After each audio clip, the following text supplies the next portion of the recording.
جی مولانا فضل الرحمان صاحب. بسم اللہ الرحمن الرحیم نحمدہ ونصلی علی رسولہ الکریم. جناب اسپیکر، بہت شکریہ آپ کا. جو صورتحال امن و امان کے حوالے سے اس وقت ملک میں ہے یا پھر بے روزگاری کے حوالے سے جو صورتحال ملک کے اندر ہے، میں اس پر کچھ عرض کرنا چاہوں گا.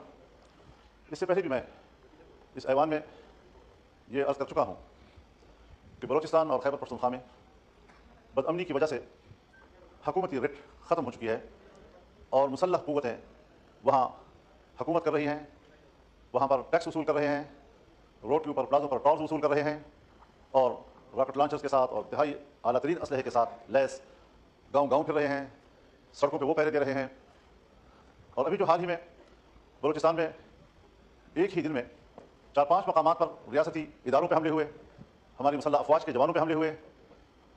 یہ سب چیزیں وہ ہیں کہ اگر ایوان اس پر غور نہیں کرے گا تو پھر کون غور کرے گا؟ ہم کبھی بھی ایسے معاملات کو سنجیدہ نہیں لے رہے ہیں. چنانچہ دونوں طرف صورتحال جذباتی ہو جاتی ہے. ایک فریق اس حد تک چلا جاتا ہے کہ پھر وہ علیحدگی کی باتیں شروع کر دیتا ہے.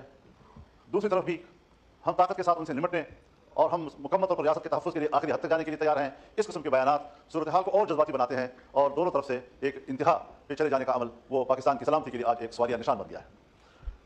جناب اسپیکر، ان سارے معاملات کو سیاسی لوگ ہی طے کر سکتے ہیں.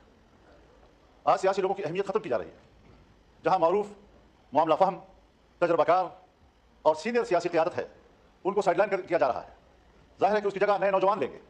وہ تجربہ بھی نہیں رکھتے، معاملہ فہمی سے بھی محروم ہوتے ہیں، جذباتی بھی ہوتے ہیں اور اس سے معاملات اس قدر الجھ جاتے ہیں کہ پھر اس گتھی کو سلجھانا ریاست کے لیے بھی مشکل ہو جاتا ہے.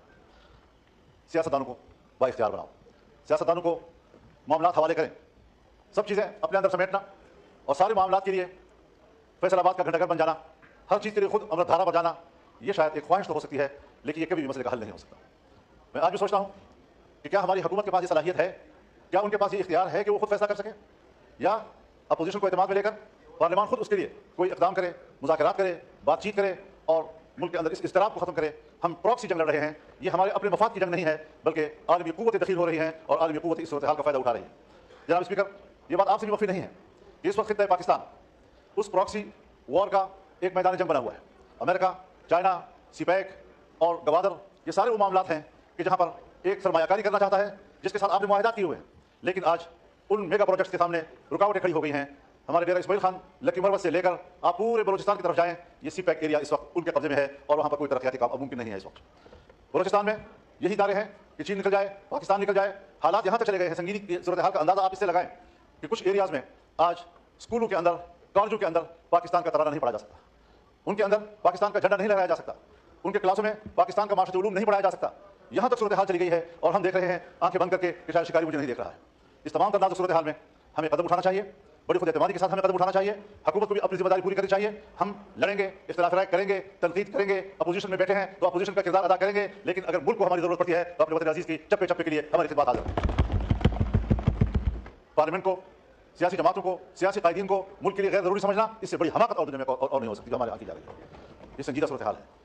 ہم ان علاقوں میں رہتے ہیں، شاید سندھ میں وہاں تو ڈاکوں کا راج ہے، آپ کو وہاں کچے کی صورتحال سے وابستگی ہے اور پریشان ہیں، لیکن یہاں ہمارے ہاں اسٹیٹ کو باقاعدہ چیلنج کیا جا رہا ہے اور صورتحال انتہائی مخدوش ہو چکی ہے.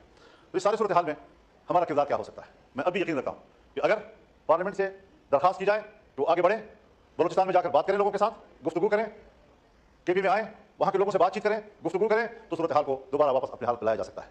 لیکن اس انداز سے صورتحال مزید خراب ہوتی چلی جا رہی ہے. اور میں چونکہ تجربہ رکھتا ہوں، اگر 2006 سے اس ساری صورتحال میں جب ریاست ناکام ہو جاتی ہے تو وہاں ہم جاتے ہیں اور صورتحال کو کنٹرول کرتے ہیں. میں ابھی الیکشن سے پہلے افغانستان گیا، ایک ہفتہ میں نے گزارا.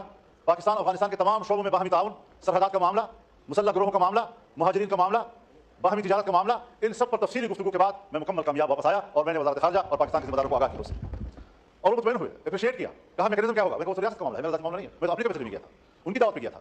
تو یہ کوئی مشکل چیزیں نہیں ہیں، لیکن اگر ہم سنجیدگی کے ساتھ بیٹھ کر تسلی سے بات چیت کر سکیں.